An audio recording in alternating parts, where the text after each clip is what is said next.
Welcome or welcome back to a game of Fangs and Thorns. My name's Hannah and I've just realised I've lost a nail, and this is my mid-year freak out tag. Yay! I can't believe we're in June already, but anyway, I can't remember who first created this tag. If somebody does know, please let me know in the comments.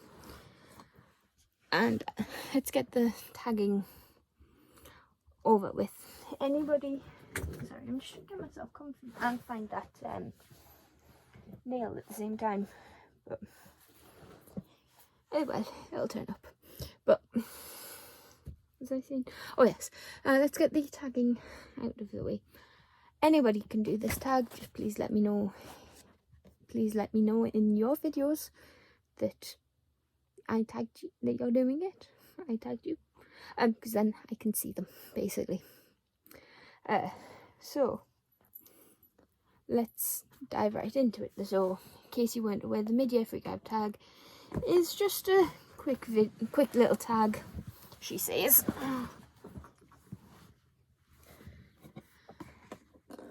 to find out how your reading is going for the first 6 months of the year. Pretty self-explanatory. I just filmed, this is the 4th video I filmed in a row, so I'm allowed to be a little bit tired, I think. So let's just dive right in, because the longer I leave this, the worse it'll be. Best book of the year so far, hands down, The Last Bear by Hannah Gold. I've just filmed my next episode of Read 9 by 1 and my best books of the year so far, so if you want more information on this book and why I loved it, it'll be in there. But basically, there are no polar bears left on Bear Island. At least that's what April's father tells her when his research takes them to an Arctic outpost for 6 months. But one night, April catches a glimpse of something distinctly bear-shaped loping across the horizon. A polar bear who shouldn't be here, who is hungry, lonely, and a long way from home. A bear who is missing something, just like April. As their unlikely bond grows, April is determined to save her new friend, and so begins the biggest, most important journey of her life. A journey to save Bear and maybe April herself. This is just so heartbreaking in the sense it's so cute, and it's such a simple writing style with such a simple message. And I just absolutely loved it. I read it in one night and it made me cry. What more do you need from me? Best sequel. I haven't really been reading sequels so far this year, which is a shame.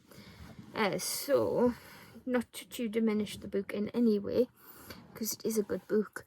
By default, the title of best sequel goes to Children of Virtue and Vengeance by Tomanybooksbutnospac. Default wise, it's the best sequel because it's the only sequel I've read this year, but it stands on its own because it's a very good sequel. It got 4 stars. I think I might have got 5, but I just left it too long between reading Children of Blood and Bone and Children of Virtue and Vengeance, because this picks up pretty much where the other one left off and I couldn't remember the details. So there's a sequel, so I can't talk too much about it, but basically, in this world, magic has gone. Past magic users are able to be identified because they have white hair, like our girl Zelly here, who is on a quest to get magic back. And that's pretty much the general premise of the first book. The second book is the aftermath of that. I'm sorry, I am rubbish at synopsisizing, recapping on sequels, because I'm never sure what would be considered a spoiler or not. And obviously what happens in the second or third, fourth, whatever books is dependent on what happens at the end, middle of the previous books. And so I can't really talk about this one too much, but it did get 4 stars, and I am not so patiently waiting for the third one because this ended on a cliffhanger. Anyway, breathe and move on. Can you tell that bugs me? New release, haven't read but 1, 2. You guys know I'm not really one for following the new releases. I'm backlist babe, shall we say. But I do have a couple of new releases from last year, year before, that I want to get to, like House of Sky and Breath. Yes, I know I still haven't read it. The Man Who Died Twice, which is the sequel to The Thursday Murder Club by Richard Osman. Mainly sequels, actually, I think, that I need to get to. Let's have a quick look, see what else we've got that's jumping out. Nothing that I can tell straight away that was released recently, but I do have a few that I want to get to. Most anticipated release, again, because of the way I buy books now with Read 9 by 1, any anticipated release, it's going to be a while before I can get to it anyway, so it won't be a new release probably when I get it, if that made sense. But purely because of the buzz that's going around for this book, and because, you know, dragons, it's got to be Fourth Wing, and I cannot remember who wrote it, but that would be my ideal most anticipated release if I can get to it. But to do that, I would have to finish a series, and I don't think I can do that. Well, maybe I can, but it all depends on how the TBR Joe wants me to play it as well. But biggest disappointment is probably the DNFs, because nobody likes to DNF a book. We want to see it through. And that's my phone again. 2 seconds.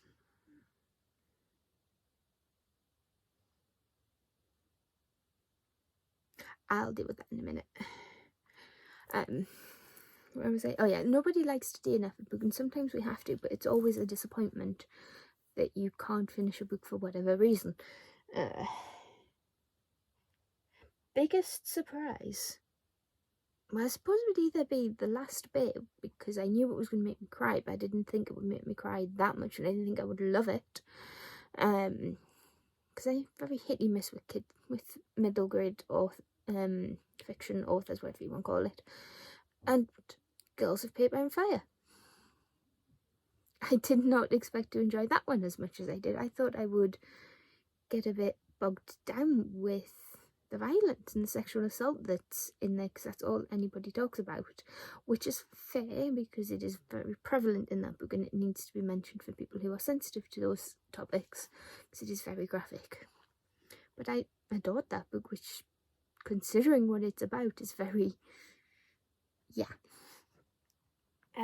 Fictional crush, I don't really have one, but I would have to say, if you press out of the books so far, it would either be the guys from Heartstopper, Nick and Charlie. They are just so sweet together, but I don't want to break them up. Or Merlin from the Left-Handed Booksellers of London. He sounds like a right laugh. He's just crackers, and I need crackers. Favourite character? Lee from Girls of Paper and Fire, no question. She is scared, but she doesn't let that define her. She's true, she stands up for what she believes in, and she fights every single day against a system that's designed to put her in her place. A book that made you cry, I think I've already mentioned that. The Last Pit by Hannah Gold. A book that made you happy. Now, it was a lot of the books that I read make me feel very complex emotions because they deal with so many different things. But I'm gonna cheat. It has to be Nevermore, The Trials of Morgan Crow by Jessica Townsend. It's just above you, which is why I'm looking over there. And that book, it was a reread. And it was just so full of whimsy, and I want to go on the Bromley Rail. I want to go to the Wonder Society. I want to experience one sock with her. It just makes me smile. That book is just wholesome. A beautiful book. Now, I'm cheating here because I still have fairy loot books that I haven't read, and they are also stunning. But the one that came to mind when I saw this question was A Marvellous Life by Freya Marske. Yes, this has a clear dust jacket, which is unusual in itself, but that pattern with the matching sprayed edges is beautiful. I haven't read this yet, but I think it is a beautiful story as well. A hidden world, a magical conspiracy, a thrilling romance. Young Baronet Robin Blythe was already in a spot of bother. That sounds so British. He's struggling to be a decent older brother and a responsible employer, and to rescue the estate ravaged by his late parents' excesses. Then an administrative mistake appoints him parliamentary liaison to a secret society, and he discovers magic lies beneath the reality he's always known. Soon Robin must contend with magic's dangers as well as its beauty, for as he tries to find his missing predecessor, he attracts a deadly curse. To navigate these hazards, he'll need the help of Edwin Corsi, his prickly magical society counterpart. But his aloof associate clearly wishes Robin were anyone and anywhere else. Drawn together by unexpected perils, Robin and Edwin will discover a mystery as old as the power that binds the land, a plot that threatens every magician in the British Isles. That explains why it sounds British with the spot of bother. It's set in Britain, and a secret that some have already died to keep. And Freya Marske lives in Australia, which makes sense because Australia and England have common history. So obviously that is a beautiful cover, and kind of answers the next question, which is, books do you want to read by the end of the year? And in my notes, because I've put this in my reading journal, in my notes I quote, I have put as many books on the self-destructing TBR as possible. That is a long ass video, and I am not going through every single video on that list, but basically let's do a quick overview. So let's just bear with me. So every book on the bookshelf where you can't see the spine, bear in mind I have 2 more shelves just here, just behind you, that I can't get to easily right now. Bear in mind, every book where you can't see the spine, so you can see that these are the Throne of Glass series, you can see the covers on all of them. Then we have this stack where there's only 2 books read. Every book that is turned this way around is a book I haven't read, and because it's still on the shelf, I want to get to it. I think what that question means is there any you want to get to desperately before the end of the year? And I mean, I do want to read The Last Morrigan Crow before the end of the year, because I think they're just so cute and whimsical, and I think the 3rd book does delve a little bit darker, which is Hollowpox, which is The Hunt for Morrigan Crow. I have the sequel to Amari and the Night Brothers by Bibi Alston, which is Amari and the Great Game. I have some Sylvia Moreno Garcia books I want to read. I think I've got Velvet as the Night. I want to catch up with Villains by V. Schwab. Basically, I could go on and just name every single book that's on the bookshelf, but I'm not, because that would take too long, and I've already sat here and talked for like probably an hour in total with all the videos I filmed today. So let me know down below the answers to the questions for you, specifically your best books and your disappointments, because I like to know what people don't like, because I'm weird like that, because everybody talks about what they like.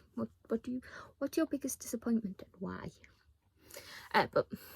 So chat to me down in the comments, and with that, that's the end of the video. So give this video a like if you like it, and hit that subscribe button if you want to see this, talk about these, and I'll see you in the next one. Bye.